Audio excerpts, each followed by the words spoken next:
bien compris, tout est lié, il y a une suite et tout. Et les fondements que j'ai donnés jusqu'à présent, c'est la base. En réalité, c'est vraiment la base qu'on pourrait éventuellement l'appliquer à n'importe quelle situation, par exemple l'acoustique des salles, l'environnement et tout et tout. Donc là, je suis toujours dans le cadre de la mesure, parce que c'est pour bien comprendre le pourquoi maintenant. Donc, nous avons vu des choses la semaine passée concernant le sonomètre. Le sonomètre qui est considéré comme un moyen de mesure en électroacoustique. Et je vous ai dit, il y a beaucoup de choses, on ne pourrait les comprendre qu'une fois nous avons vu, nous devons introduire un autre chapitre. Alors, le nouveau chapitre, ça c'est le chapitre, disons, 2. J'ai mis notion sur la perception du son par l'oreille humaine. Vous allez voir, il a été introduit pour différentes raisons. Il n'y a pas uniquement le sonomètre parce que il ne faut pas oublier que des cours de ce style sont adressés aux étudiants ingénieurs. Donc vous allez voir qu'il y aura des parties où l'étudiant ingénieur peut donner, disons, un point de vue, donner une contribution, si vous voulez, d'un point de vue réalisation. OK? Donc ça, c'est important. Alors, maintenant, on va passer à l'élément 1. Oh, pardon. Désolé. Ben, j'ai mis un retour. C'est sans me rendre compte. Ou pas. Alors, qu'est-ce qui se passe? Il y en a 2 maintenant. Voilà. Hop. Alors. Oups. Oh. Par moment, il y a des trucs. Alors. Il n'y a pas de diaporama maintenant. Qu'est-ce qu'il raconte? Diapo?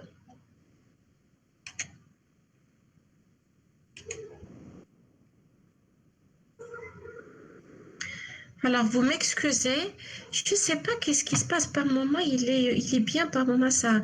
Donc, vous voyez le slide 1, c'est ça? On voit rien, madame. Ah, vous ne voyez rien. D'accord, ok, très bien. Vous ne voyez rien du tout. Pardon. Ben, on va essayer de remédier. On va essayer de remédier. Donc, vous ne voyez rien du tout. Même maintenant, vous ne voyez rien? Ben oui, a priori. Oui, toujours rien. Oui, ok. On va essayer de...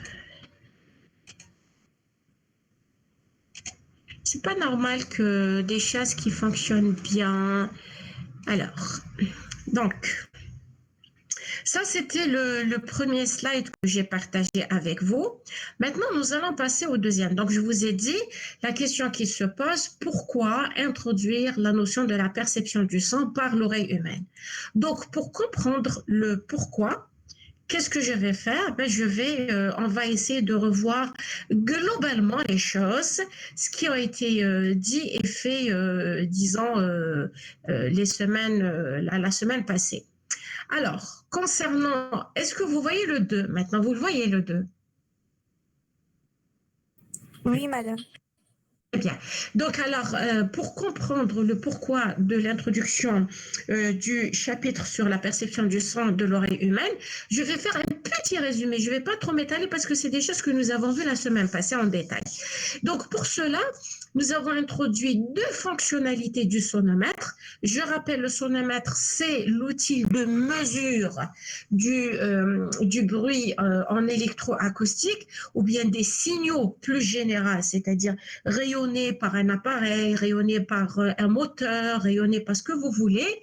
Donc, il contient 2 fonctionnalités importantes. La première fonctionnalité, c'est la pondération fréquentielle. La deuxième fonctionnalité, c'est la pondération temporelle. Donc, maintenant, la question qui se pose, c'est pas possible. Qu'est-ce qui se passe? Pourquoi il se bloque? Je n'ai pas compris. Vous voyez le 3? On est sur le slide 2. 2. Il ne sert pas. Voilà. On est sur le 3. Okay. 3, ok. Donc le 3, je vais le projeter. Donc le 3, en fait, ça aussi, c'est des choses que nous avons vues la semaine passée. Donc je vous ai dit qu'il y en avait deux types de pondération. Il y a les pondérations fréquentielles et il y a les pondérations temporelles. Donc les courbes des pondérations fréquentielles, on les a vues sous forme de tableau. Je vous ai dit même, ils sont tabulés sur le net. Ça relève du domaine public. Si vous voulez les valeurs exactes, par exemple, de la courbe rouge qui représente la pondération A, ou bien des données précises concernant la courbe verte qui représente la pondération B, ou bien les valeurs exactes de la courbe bleue qui représente la pondération C, elles sont tabulées sur le net, donc il n'y a aucun problème, les valeurs, elles sont d'ordre, disons, public. Même chose pour le slide suivant, c'est-à-dire la diapo 4.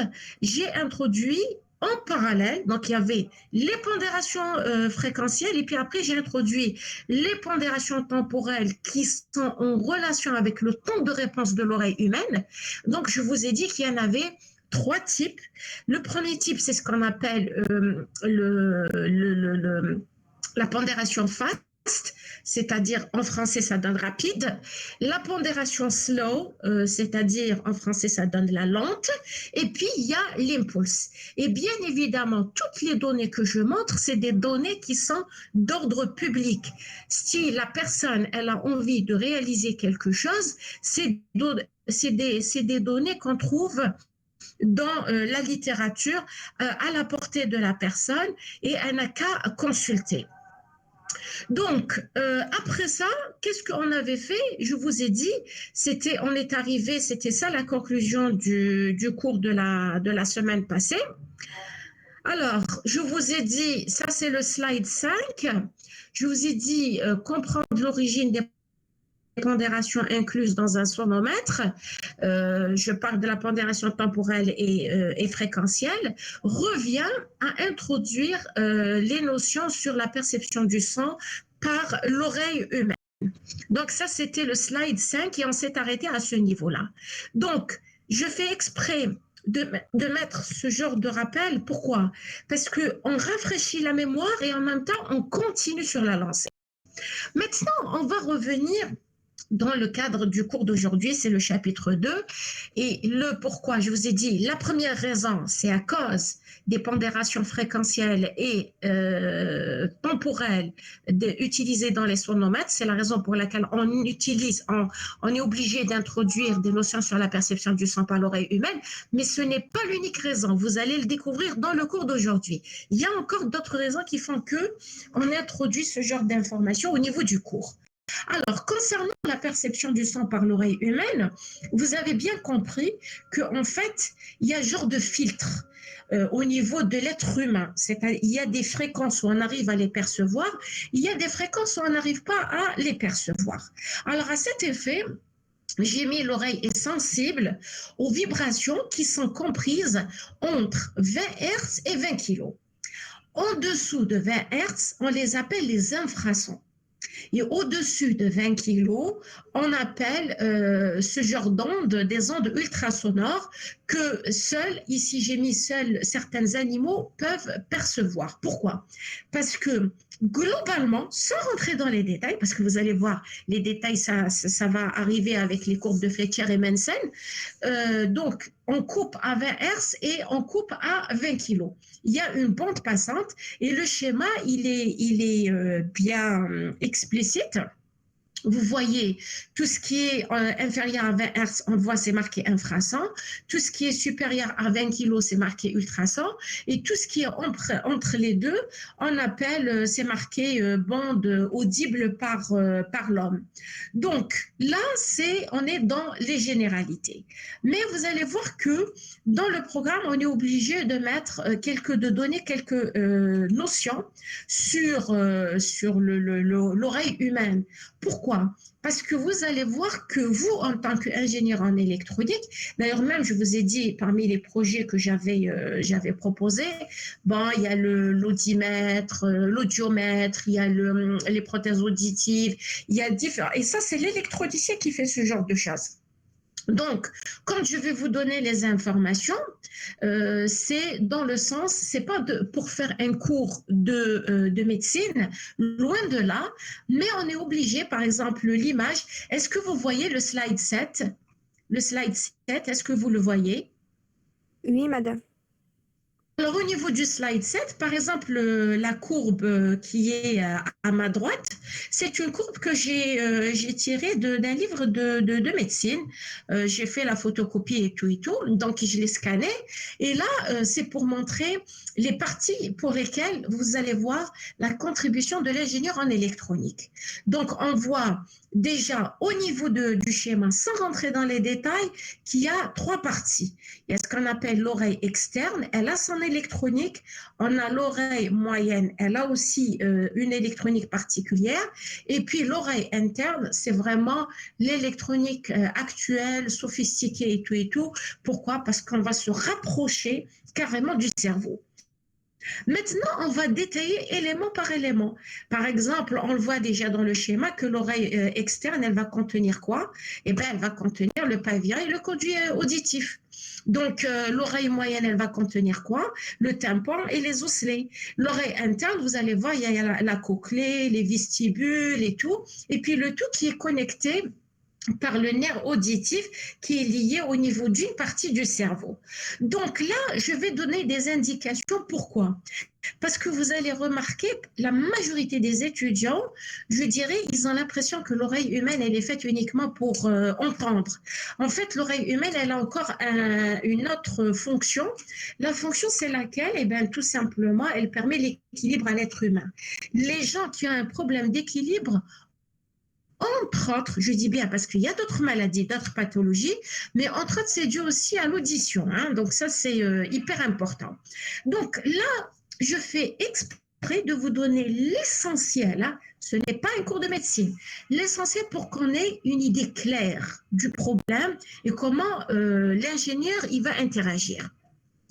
Alors, qu'est-ce que j'ai mis? J'ai mis dans le texte, l'oreille humaine est un organe pair et symétrique. Tous les êtres humains, ils ont l'oreille gauche et l'oreille droite. Située à la partie latérale du crâne, donc vous avez vu l'emplacement des oreilles. Donc, à la fin de la mâchoire, il y a le début, de part et d'autre, on a les oreilles qui sont symétriques. Et c'est marqué près de l'os temporel. Vous allez voir que cet os, il sert à faire propager l'information pour les gens qui n'entendent pas bien. Parce que d'un point de vue prothèse, on a deux types de prothèses. Donc l'os temporel, il sert à propager l'information.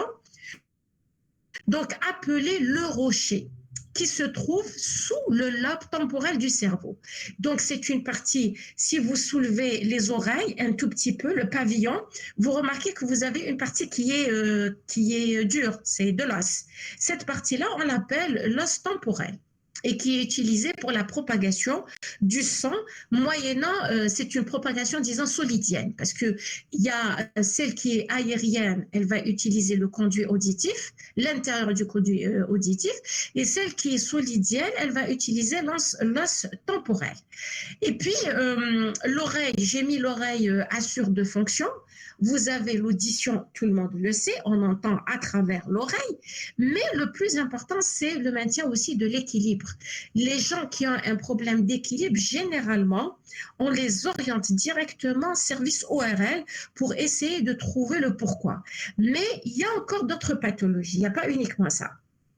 Donc, j'ai mis d'un point de vue anatomique, on distingue trois parties distinctes.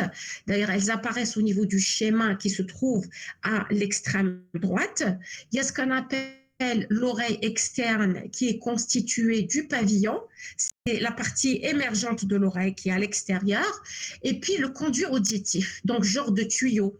Généralement, quand on veut s'essuyer les oreilles avec un coton-tige, on l'introduit au niveau du conduit auditif. OK. Après ça, il y a la deuxième partie, c'est ce qu'on appelle l'oreille moyenne. Alors, au niveau de l'oreille moyenne, qu'est-ce qu'elle contient? Elle contient le tympan que tout le monde connaît et la chaîne des osselets. D'ailleurs, on va les découvrir après. Et puis, à la fin, en profondeur, si vous voulez, plus nous avançons, plus c'est les profondeurs de l'oreille. C'est ce qu'on appelle l'oreille interne. Elle est constituée, je dis bien essentiellement, de cochlées et les vestibules. OK.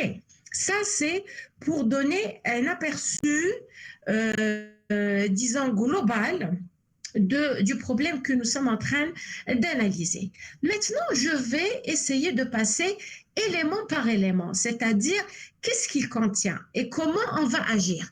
Parce que les informations que je donne, c'est pour l'intérêt de l'ingénieur. Hein. Je ne parle pas aux médecins. Les médecins, ils ont d'autres problèmes, les maladies et tout.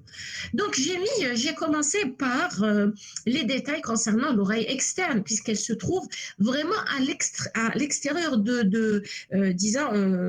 l'extérieur de la tête. C'est-à-dire, c'est les parties qui apparaissent comme ça à l'extérieur. Donc, j'ai mis l'oreille externe, collecte les ondes sonores, il les dirige dans l'oreille. Elle est constituée de premier élément, c'est ce qu'on appelle le pavillon.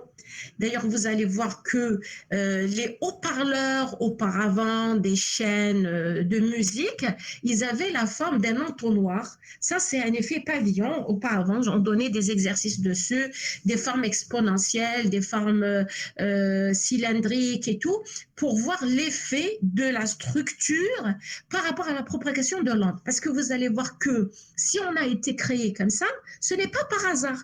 Vous allez voir, c'est une opération vraiment électronique. Hein. Vous allez la découvrir au niveau du corps, au niveau du cours, pardon.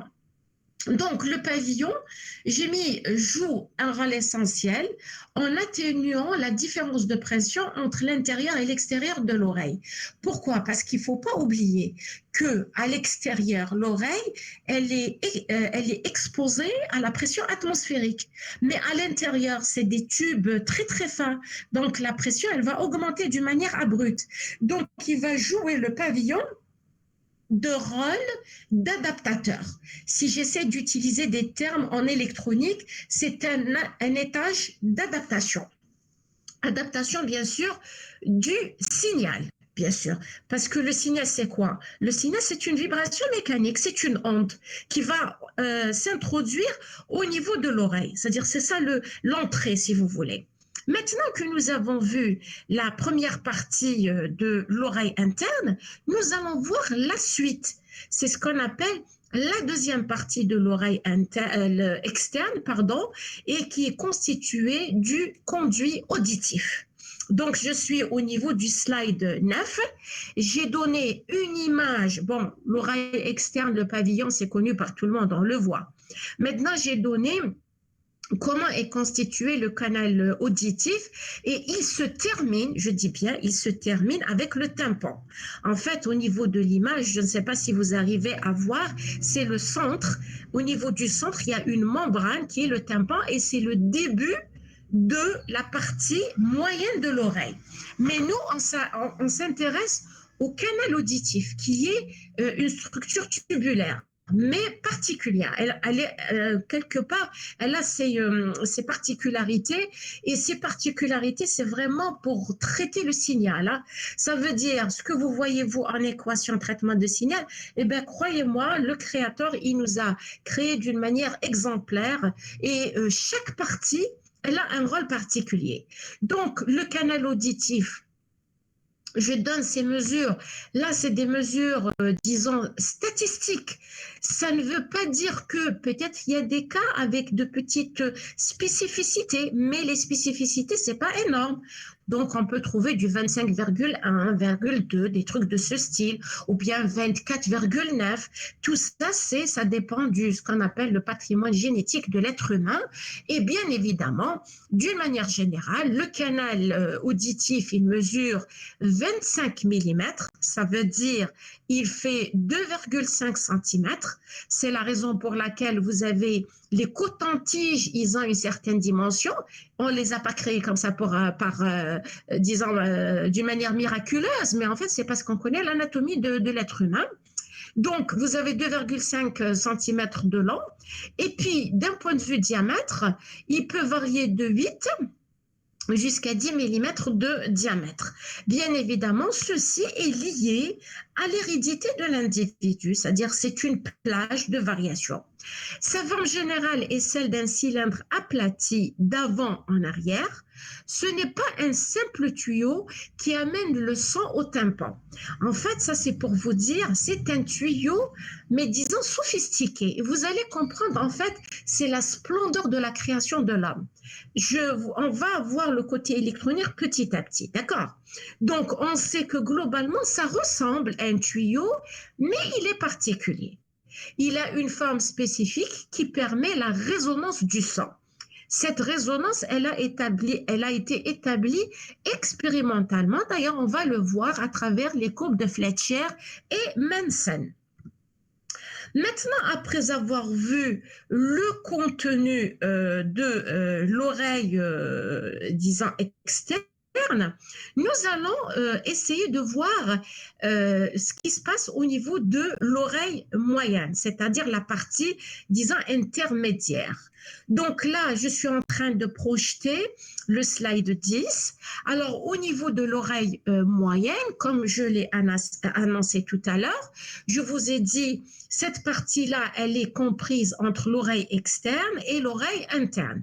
D'ailleurs, on avait vu que à la fin du canal auditif, on allait croiser ce qu'on appelle le tympan qui fait partie de l'oreille moyenne. Maintenant, je vais essayer de donner une description générale du tympan. Alors, le tympan, c'est une membrane qui est fibreuse, qui se situe à la fin du canal auditif et marque le commencement de l'oreille moyenne. Ce tympan est très sensible à la pression des ondes sonores qui font vibrer le tympan. C'est-à-dire, on se met dans la réalité du terrain, il y a une vibration dans l'air, et puis cette vibration, elle va être au début en contact du pavillon, et ce pavillon, c'est un organe d'adaptation. Elle va être véhiculée par quoi? Elle va être véhiculée par le canal auditif. Et puis cette vibration, elle va rentrer en contact, elle va mettre en vibration le tympan. Et c'est comme ça qu'on arrive à entendre, en fait. Ça, c'est des choses à connaître, voilà. Maintenant, là, le tympan, en fait, vous allez voir, j'ai introduit quelques petites techniques de diagnostic. C'est pour vous dire, c'est le rôle aussi de l'ingénieur en électronique. Alors, j'ai mis le tympan peut être diagnostiqué grâce à un examen qui vise à visualiser le tympan et le conduit auditif externe en utilisant un otoscope. Un otoscope, ça s'écrit comme ça. Donc, l'appareil en question, vous allez le voir, il est à l'extrême gauche au fond. Donc, j'ai marqué l'image de l'otoscope. J'ai pris une photo des références bibliographiques et je l'ai mise ici. Donc, là aussi, c'est l'œuvre de qui? C'est l'œuvre de l'ingénieur en électronique. J'essaye toujours d'établir ce genre de lien. C'est pour vous dire, attention, on ne fait pas un cours de médecine, mais je vous montre là où l'étudiant ingénieur pourrait donner son savoir-faire pour améliorer tel ou tel appareillage. Puis, comme nous avons vu que l'oreille, disons, moyenne était constituée du tympan, qui est la membrane qui suit le mouvement de l'onde, donc, elle est aussi constituée d'une autre partie qu'on appelle les osselets. En fait, les osselets, on va les définir et puis c'est pour vous dire, c'est les petits os le plus petit os qui puisse exister au niveau de l'être humain. Par exemple, la majorité des personnes, ils ont l'impression qu'au niveau des phalanges, on a de petits os. Par exemple, si vous pliez votre doigt, vous remarquez la petite partie, on a l'impression que c'est le petit os qui existe au niveau du corps humain, alors que c'est faux. Le plus petit os, en fait, c'est les osselets que nous allons décrire juste après. Alors, j'ai mis les osselets, sont trois petits os qui appartiennent à l'oreille moyenne. Ils sont constitués de l'extérieur vers l'intérieur parce qu'il y a un ordre quand l'onde elle va arriver par le marteau, l'enclume et l'étrier. Alors regardez, j'ai mis aussi une image qui traduit, disons, la géométrie et la forme de ces os. Et bien évidemment, si on les a appelés marteau, enclume et étrier, c'est parce que réellement, ils ressemblent, regardez le premier os, il ressemble à un marteau, comme si on donnait des coups. Le deuxième, il ressemble à l'enclume que utilise le forgeron. Et le dernier os, il ressemble à l'étrier. C'est ce qu'on met au niveau du cheval pour monter le cheval. Donc, j'ai mis, ce sont les plus petits, les plus petits des os du squelette.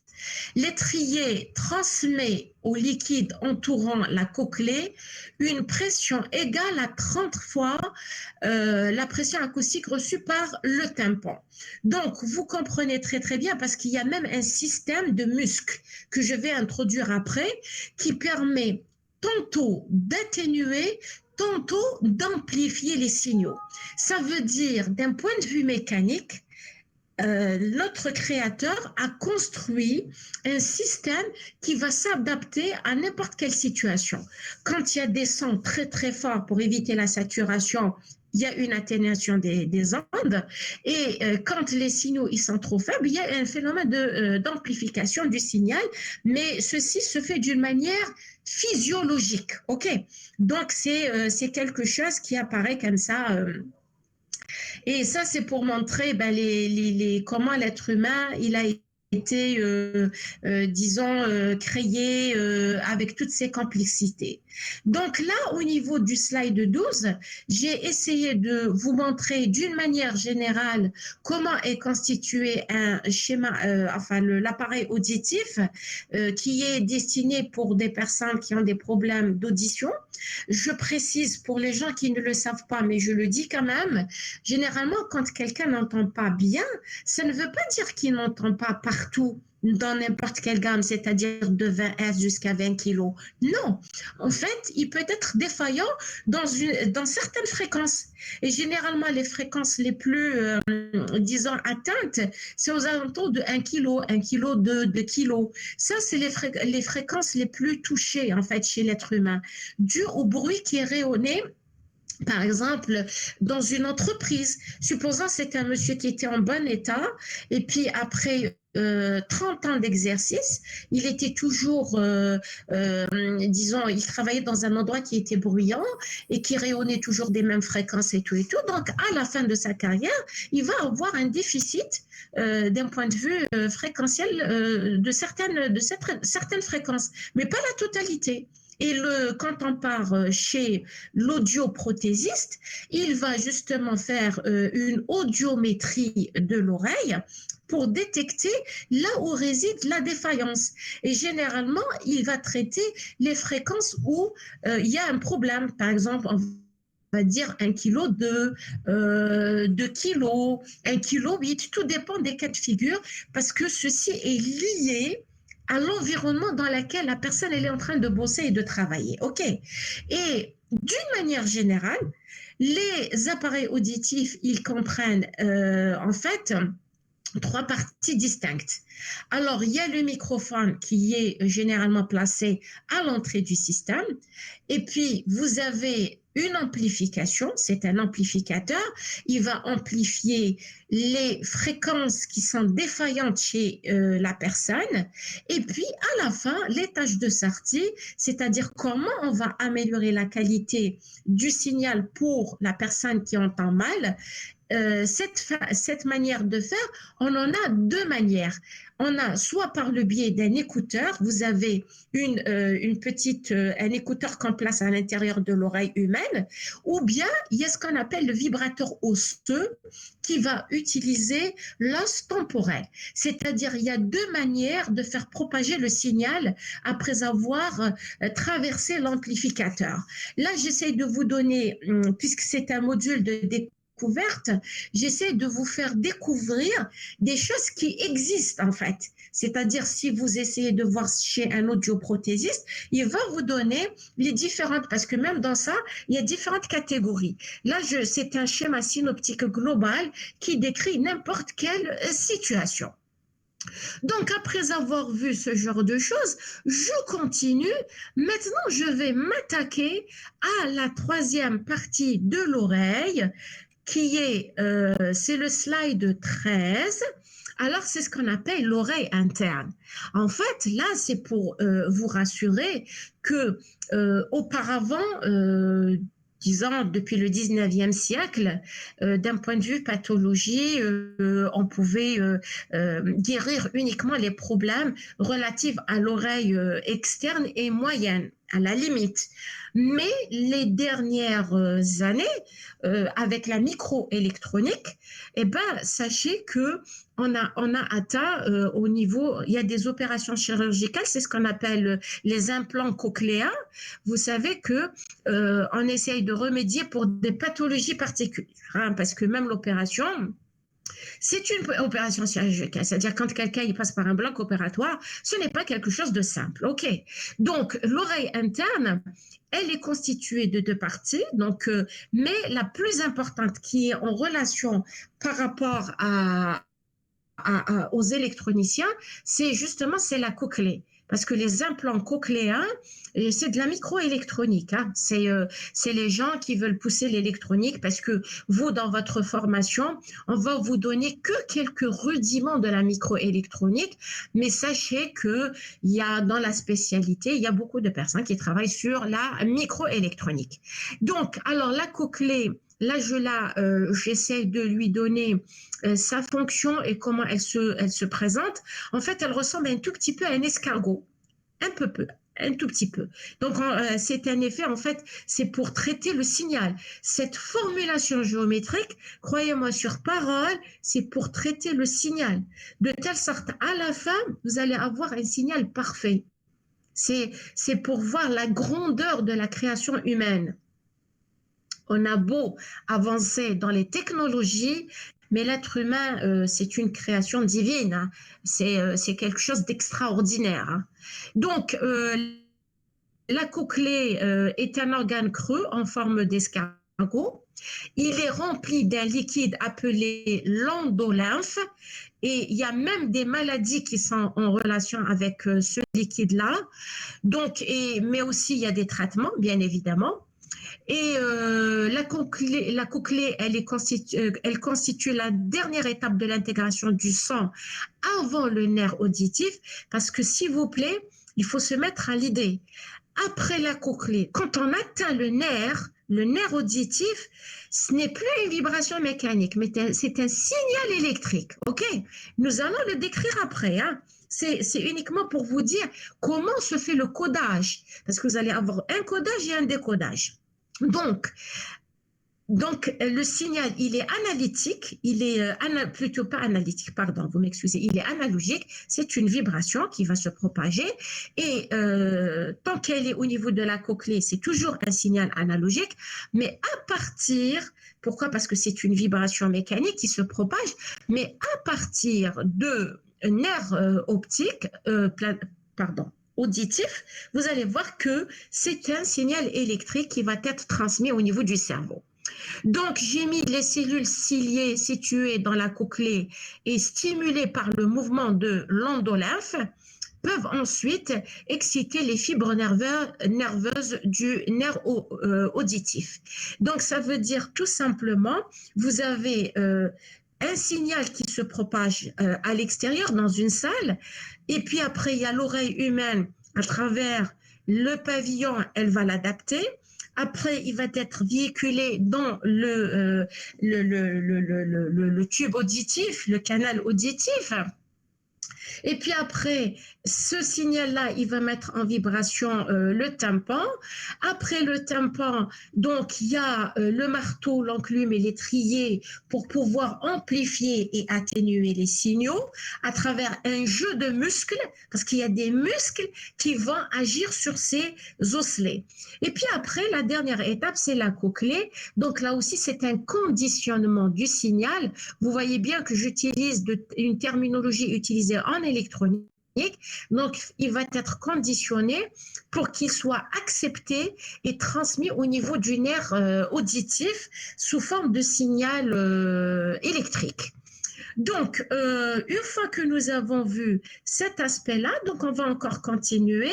Là, j'ai préféré vous donner une petite image concernant l'électronique parce qu'il ne faut pas oublier, je n'ai pas la prétention de vous faire un cours de médecine, mais je ne vous donne que les aspects qui vont vous rendre d'énormes services dans le domaine de l'électronique. OK? Donc, d'autant plus, je vous ai annoncé les choses. Je vous ai dit, c'est un module qui permet d'avoir des idées de sujets entre autres de PFE aussi. Donc ici, vous avez tout le dispositif en relation avec l'implant cochléen. Ça, c'est une image que j'ai prise aussi sur le net pour avoir une idée comment ça se présente. Maintenant, on va encore synthétiser les choses. Pourquoi? Parce que c'est hyper important d'avoir les différentes étapes. Alors, j'ai mis les 4 étapes de l'audition pour que même la personne, elle ne connaît pas les petits détails, mais il faut quand même connaître les grands traits, les grands axes qui constituent l'audition humaine. Donc, j'ai mis le grand A, c'est quoi? C'est l'effet de capter l'information. À travers quoi? À travers l'oreille externe. Alors, j'ai mis l'onde sonore arrive dans le pavillon de l'oreille jusqu'au tympan. Quand une onde sonore pénètre dans l'oreille, elle fait vibrer le tympan.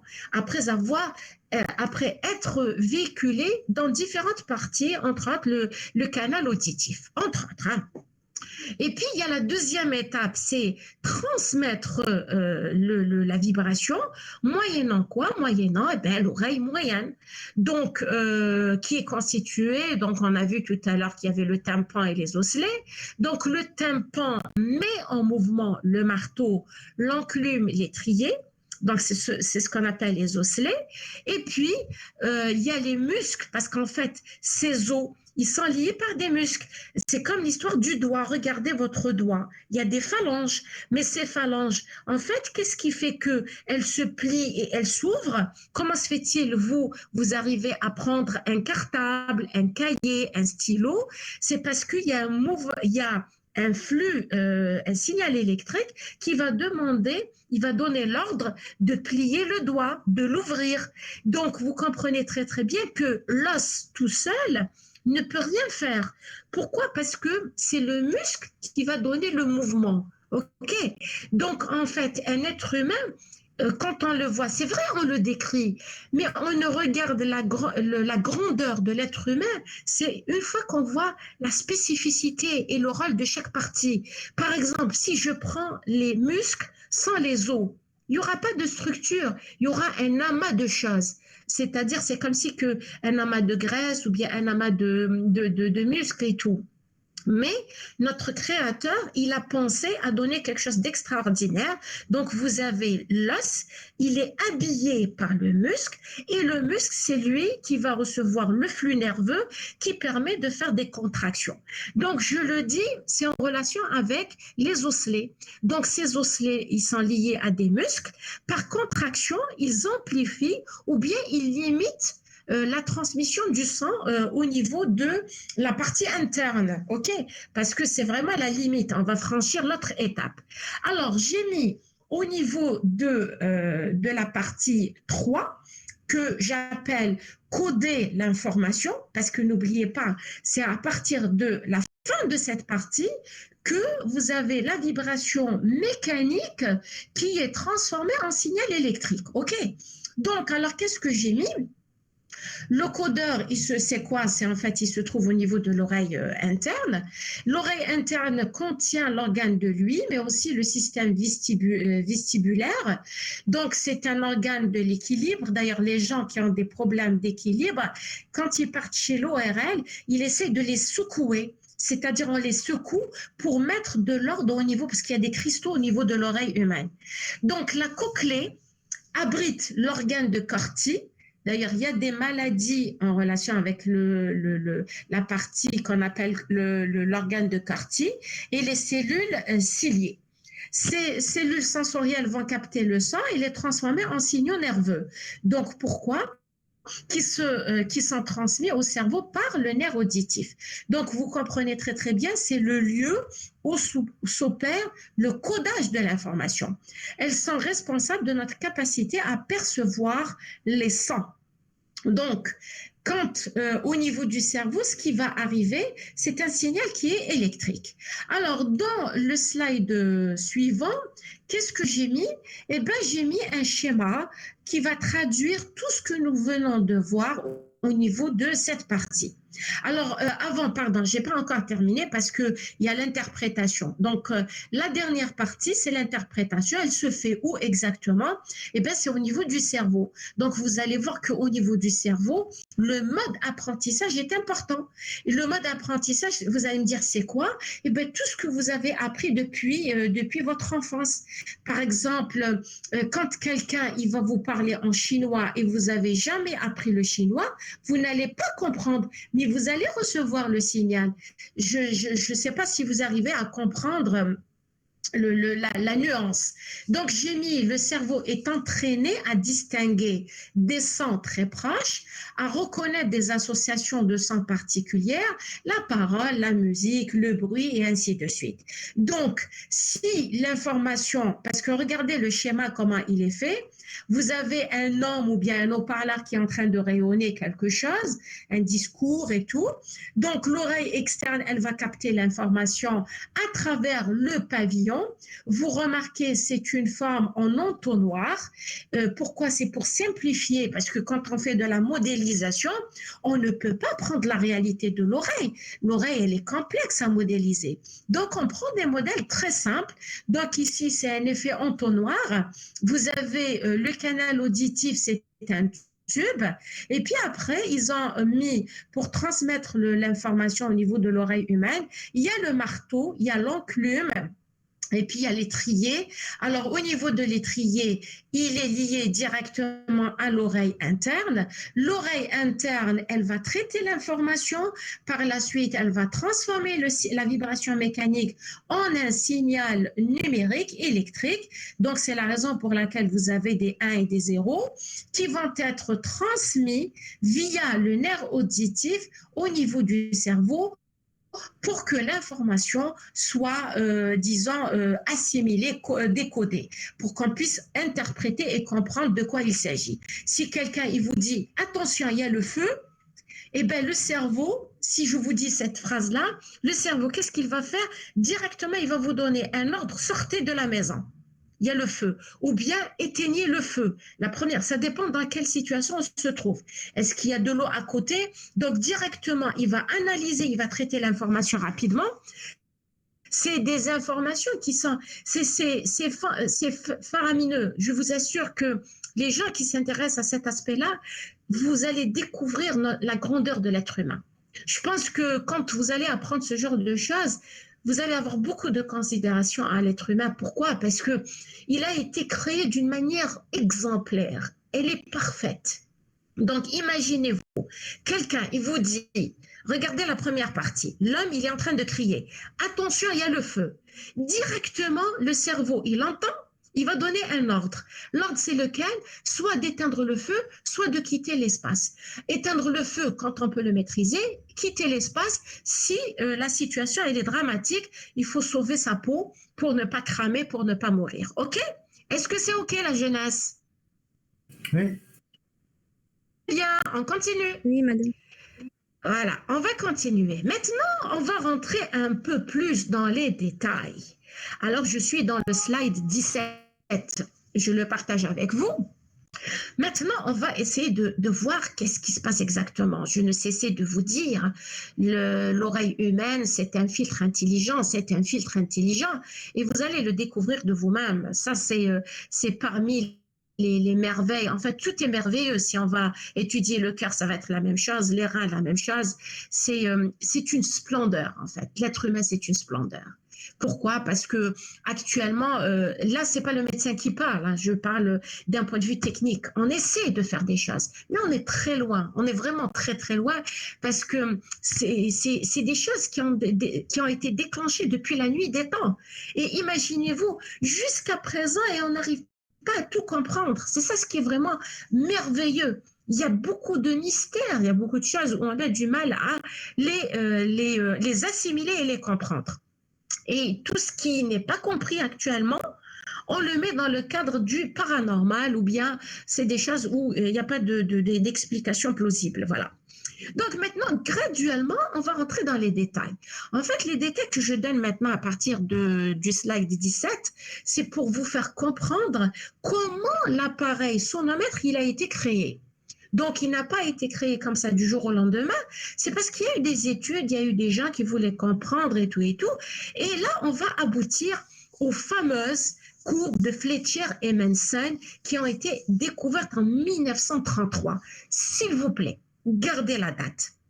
On est en 2021 et là, ça a été fait en 1933.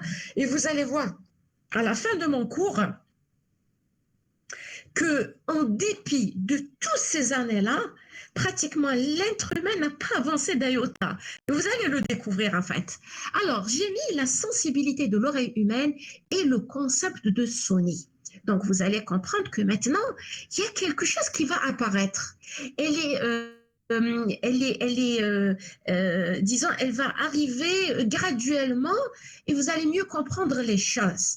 Je vais même introduire, parce que le jour où je parlais de sonomètre, je parlais de grandeur subjective et de mesure réelle. Donc là, vous allez mieux comprendre, plus nous avançons dans le temps, plus les idées vont être beaucoup plus claires. Pourquoi? Parce que je vais vous donner des informations supplémentaires. Alors, qu'est-ce que j'ai mis? J'ai mis si une oreille normalement constituée peut capter des sons dont la fréquence se situe entre 20 Hz et 20 kg, sa sensibilité n'est cependant pas constante sur l'ensemble des fréquences. Ça, c'est important. Ça veut dire que le filtre, les filtres, pas le filtre, les filtres qui sont à l'intérieur incorporés dans le corps humain, c'est des filtres qui vont être fonction de la fréquence. Ça, c'est une première spécificité. Donc, j'ai mis, cela signifie que certaines fréquences exigent un niveau de pression acoustique beaucoup plus élevé pour susciter la même sensation d'intensité ou de sonie. Donc, vous allez voir, quand je parle, s'il vous plaît, je vous prépare, hein, quand je parle de sensation d'intensité ou de sonie, c'est quelque chose qui est subjectif. Il est subjectif pourquoi? Parce qu'il dépend de l'être humain. C'est pas quelque chose qui est universel on va rentrer dans l'émotion. Et vous allez voir que nous allons traduire ceci par un organe de mesure. C'est ça l'intérêt. C'est vrai que quand vous utilisez, c'est une chose, mais les gens, comment ils ont eu l'idée, c'est ça le grand exploit. C'est comment traduire une sensation par quelque chose de mesurable. On va le voir, vous allez le voir petit à petit. Donc, nous avons compris que l'oreille, elle coupe en dessous de 20 Hz et elle coupe au-delà de 20 kg. On a compris que sa sensibilité, elle n'est pas constante et elle varie selon les fréquences. Et puis, nous avons introduit encore autre chose, c'est l'effet de la sensation, une sensation d'intensité ou de son. D'accord? Donc ça, c'est un effet qui est subjectif. Donc, j'ai mis La figure suivante illustre des courbes de même sensation d'intensité en fonction de la fréquence. La courbe, nous allons la voir incessamment. En fait, c'est la courbe que je vous ai envoyée hier par email, OK? Donc, j'ai mis ces courbes, s'appellent des isophones, parce que vous avez des niveaux. Vous avez un niveau 1, niveau 2, niveau 3. Regardez la courbe que je vous ai demandé, que je vous ai envoyée. Je vous ai dit, on va travailler dessus. Donc, les niveaux, on a l'impression, bon, en électricité, genre de bon, je sais pas comment on pourrait, des niveaux, tout simplement, genre de cartographie, des abacs, c'est des abacs en fait, mais qui constituent la réalité de l'oreille humaine, comment elle fonctionne. Donc, j'ai mis ces courbes s'appellent des isophones. Et ces courbes ont été obtenues la première fois par Fletcher et Manson en 1933. Alors la jeunesse, s'il vous plaît, la figure que j'ai envoyée hier par email, que nous allons voir après, hein, parce que nous allons travailler dessus, en fait, elle a été, c'est des courbes qui ont été trouvées expérimentalement par deux messieurs. Alors, il y en a un monsieur qui s'appelle Hervé Fletcher et le deuxième, il s'appelle Weldon Manson. Donc, et les deux, c'est des sommités dans le domaine de l'acoustique, OK? C'est vraiment des sommités. Je tenais quand même à vous dire, bon, en fait, il y en a un, c'est pratiquement le 19e siècle et l'autre, c'est le 20e siècle. Donc, même, il est décédé, Manson, il est décédé en 1982. C'est-à-dire les années 82. OK. Donc, ces courbes-là, je vais vous les montrer maintenant au niveau du slide 19. Est-ce que tout le monde regarde les slides 19? Oui. Voilà. Donc, ces niveaux-là, pour quelle raison le 19, il est intéressant? Je vais mis un code couleur. Alors, le code couleur, c'est pour vous dire, chaque niveau, il représente quelque chose. Maintenant, ce quelque chose, c'est quoi exactement? Nous allons le voir, c'est-à-dire on va décrypter ces courbes-là. Sachez, s'il vous plaît, la jeunesse, les courbes que je vous montre, c'est des courbes expérimentales. Hein? Ce n'est pas théorique, c'est de l'expérience et c'est des courbes qu'on a, on a même fait des TP. Moi, personnellement, j'ai fait des TP sur ça. Il y avait des TP. Moi j'étais le cobaye, en fait, on a testé sur moi et on a obtenu, par exemple, la courbe de 40 fun, je l'ai testé sur moi et j'ai trouvé la même courbe exacte. Il n'y avait pas de différence, mais c'était un TP qui demandait une concentration énorme. Alors, déjà, d'un point de vue code couleur, vous voyez, ça démarre des couleurs du rose, et puis après, il y a le violet, puis après, il y a le vert, après, il y a le jaune, et en haut, carrément, c'est du rouge. Ça, c'est pour dire, on rentre dans une zone assez particulière, une zone assez délicate. Donc, les lignes en pointillé en bas, c'est ce qu'on appelle le seuil d'audition. Vous vous rappelez le fameux 10 puissance moins 12 watts par mètre carré qui était mesuré à 1 kg. D'accord? Donc là, ça apparaît le seuil d'audition. Sauf que le seuil d'audition, il est variable selon la fréquence. Vous le voyez à travers les courbes. Donc, on voit, il vaut je ne sais pas combien à 1 kg, mais il est différent pour les basses fréquences et il varie aussi pour les hautes fréquences. Si je me mets par rapport à 1 kg, bien évidemment. Et là, je le répète pour la énième fois, toutes les normes en électroacoustique, elles se font à 1 kg. Il ne faut pas l'oublier, s'il vous plaît. OK? Donc, maintenant, on va regarder le domaine de définition. Alors, vous avez les courbes la plus basse en pointillé, c'est ce qu'on appelle le seuil d'audition. OK? Et puis, en haut, en pointillé, c'est ce qu'on appelle le seuil de douleur. Parce qu'à un certain moment, vous allez voir que le tympan ne va pas supporter. Et si ça maintient, c'est-à-dire on augmente encore les niveaux, eh bien, il y aura carrément une perforation du tympan. Pourquoi? Il y aura même une douleur. D'ailleurs, les gens, moi-même, je l'ai eu, je fais de la plongée sous-marine, j'ai eu un problème au niveau du tympan et ça fait terriblement mal, hein. Quand on parle de seuil de douleur, c'est la douleur, hein. Parce que la plongée sous-marine, c'est quoi? C'est l'effet de la pression. Plus vous allez en profondeur, plus la pression elle devient importante et l'oreille humaine, elle peut plus s'adapter. Parce que l'être humain, quand il a été créé, c'est pour vivre sur Terre et non pas pour vivre comme un poisson.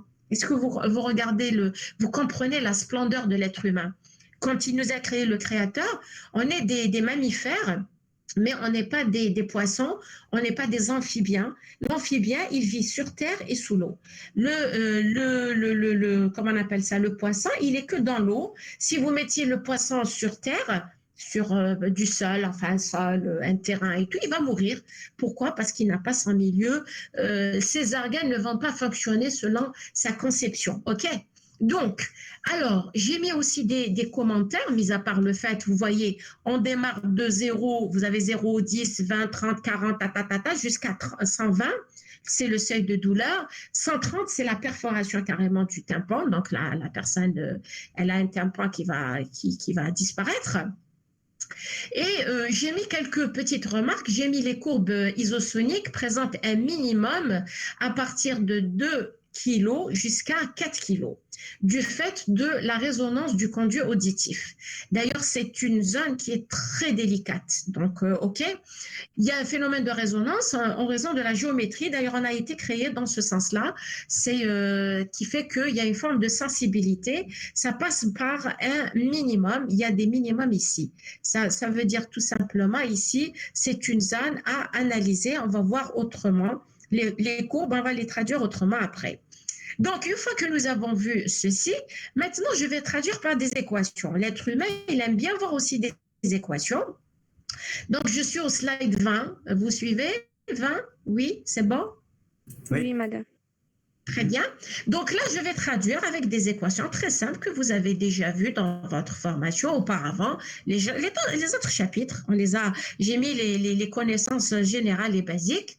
Donc, j'ai mis pour un signal sonore, on avait mis que l'étalon était l'intensité minimale que l'oreille normale entend à 1 kg. Ça, je l'ai introduit quand j'avais introduit les niveaux de référence. S'il vous plaît, ne perdez pas de vue. Le cours, il est chez vous, à la maison. Je vous ai envoyé le document. OK? Je continue.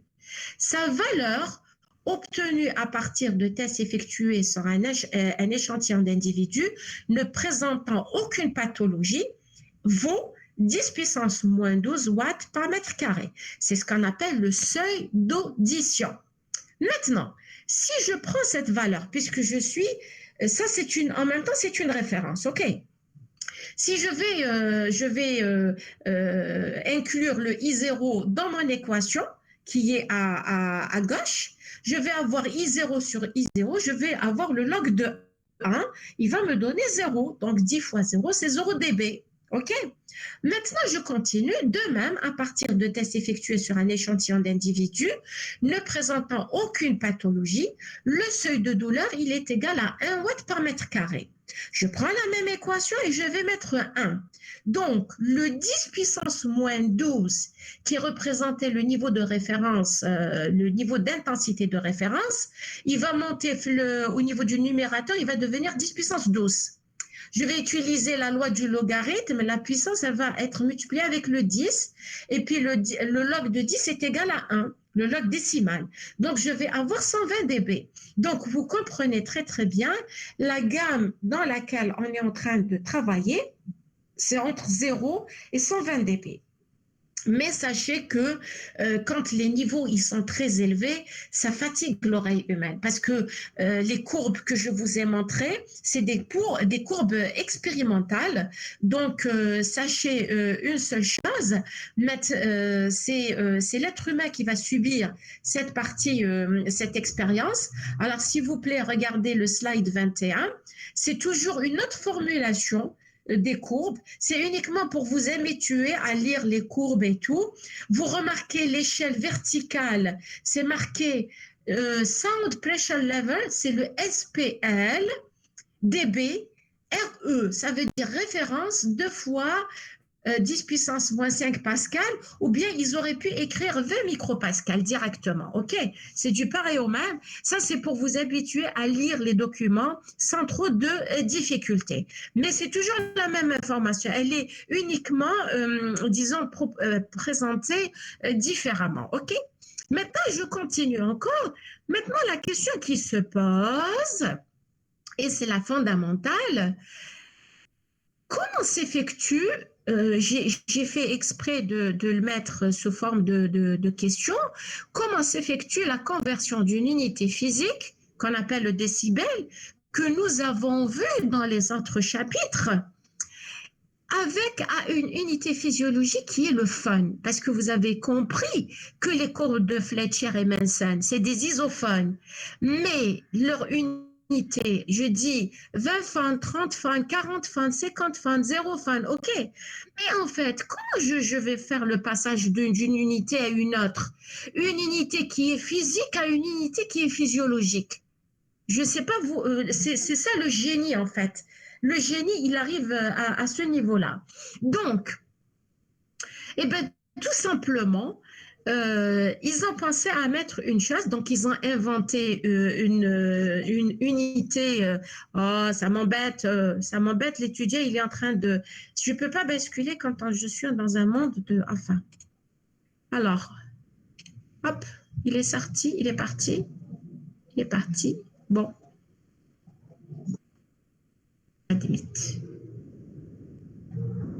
Alors, je continue. Je continue. Alors, je reviens sur mon slide. Alors, je vous ai dit eh ben, comment on passe d'une unité physique vers une unité physiologique. Eh bien, tout simplement, il y a aussi une norme. Eh bien, un phone est égal à 1 dB à 1 kg. Un phone est égal à 1 dB à 1 kg. Donc, là, je vous donne l'information.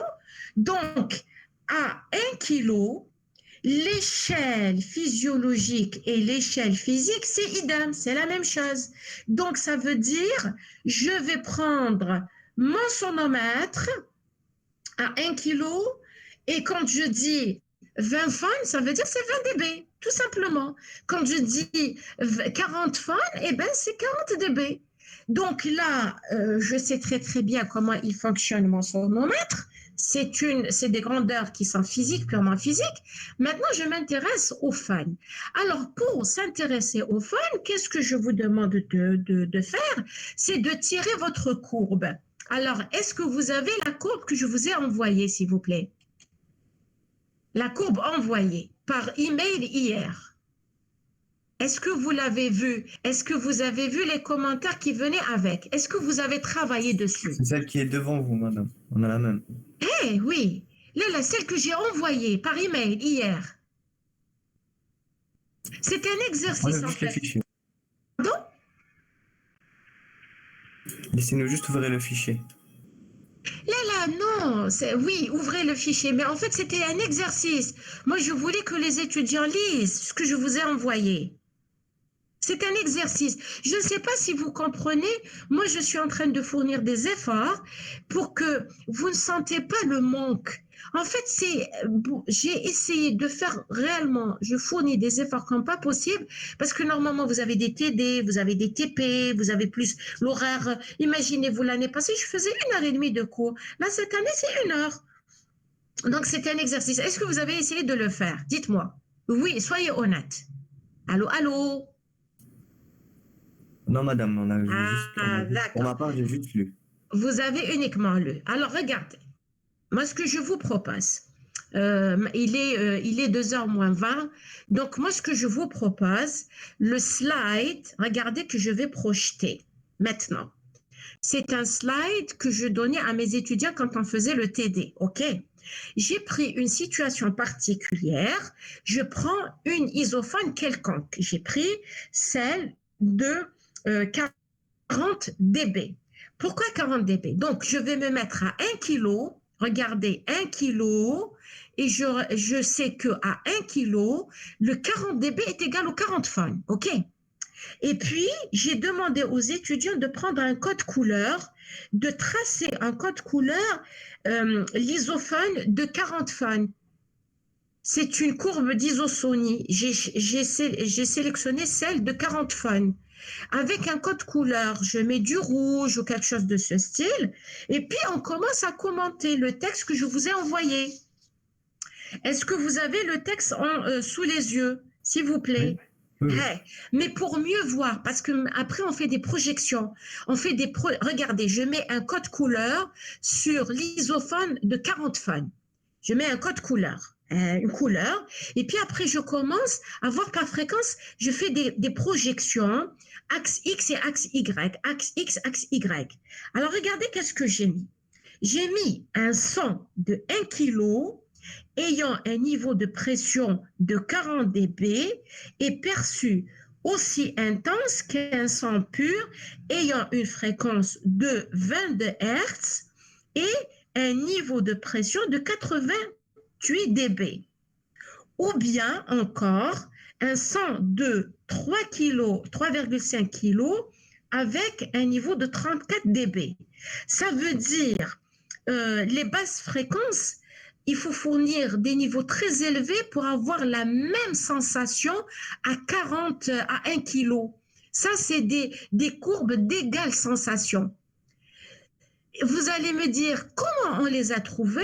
Eh bien, c'est des courbes expérimentales. On se met à 1 kg, on règle à 40 dB et on dit que ce 40 dB est égal aux 40 phones, OK? À 1 kg. Et puis après, on essaye de reproduire la même sensation d'intensité à 900 Hz, 800 Hz, ainsi de suite, mais on revient toujours au 1 kg parce que le kilo, c'est lui, parce que c'est une opération qui éprouve le corps humain. Je l'ai faite, j'ai fait le TP, hein. Et il faut avoir une bonne concentration. On replonge le même effet, la même sensation que nous avons eue à 1 kg, on va la reproduire pour toutes les fréquences et c'est comme ça qu'on a les niveaux et c'est comme ça qu'on trace cette courbe. C'est une des courbes parce qu'il y a un ensemble de courbes. Nous, on est en train d'analyser celle de 40 phones, OK? Alors, celle de 40 phones, qu'est-ce qui va se passer? C'est que vous remarquez, pour avoir la même sensation que nous avons eue à 1 kg, eh ben, à 22 Hz, il fallait élever un niveau de 88 dB. Ça veut dire, au niveau des très basses fréquences, l'oreille humaine, elle a tendance à atténuer les signaux. Et au niveau de 3,5, on était obligé de diminuer le niveau jusqu'à 34 dB pour pouvoir disons, avoir la même sensation à 1 kg. Donc, autant au niveau des basses fréquences, l'oreille, elle a tendance à atténuer les signaux, autant aux alentours de 2 kg, 4 kg, elle a tendance à amplifier le signal. Donc, vous comprenez très très bien que si je veux traduire ça sous forme de filtre, c'est comme ça que la pondération va apparaître. C'est-à-dire là, je suis en train de vous préparer comment les pondérations vont apparaître. La pondération A, la pondération B, la pondération C. Donc, ce que je vous demande, là, j'ai fait un test avec vous. J'aimerais bien, parce qu'après il y aura des exercices et tout, on va continuer sur des exercices dans le futur, mais j'aimerais bien que les étudiants refassent cette expérience, celle de 40 phones. Donc, on se met à 1 kg, 40 phones et 40 dB, c'est identique. Et puis, on va reproduire la même sensation que j'ai eue ici. C'est-à-dire, qu'est-ce que j'ai entendu exactement, je le reproduis. Je le reproduis pour toutes les fréquences et c'est comme ça que je vais tracer cette courbe-là de 40 phones, OK? Et puis après, j'essaie de voir les projections sur 22 Hz, 3,5 kg. Ça, c'est des valeurs particulières que j'ai prises pour vous dire, basse fréquence, l'oreille humaine, elle a tendance à atténuer. Aux alentours, entre 2 kg et 4 kg, elle a tendance à amplifier. Et c'est comme ça que nous avons carrément conçu ce genre de filtre de pondération. OK? Donc, je pense qu'à ce niveau, là, je vais arrêter mon cours à ce niveau-là. Pourquoi? J'aimerais bien que vous compreniez encore mieux. Là, quand je vais redémarrer encore le cours la prochaine fois, je vais revenir carrément ce qui a été fait jusqu'à présent et on va revoir les exercices.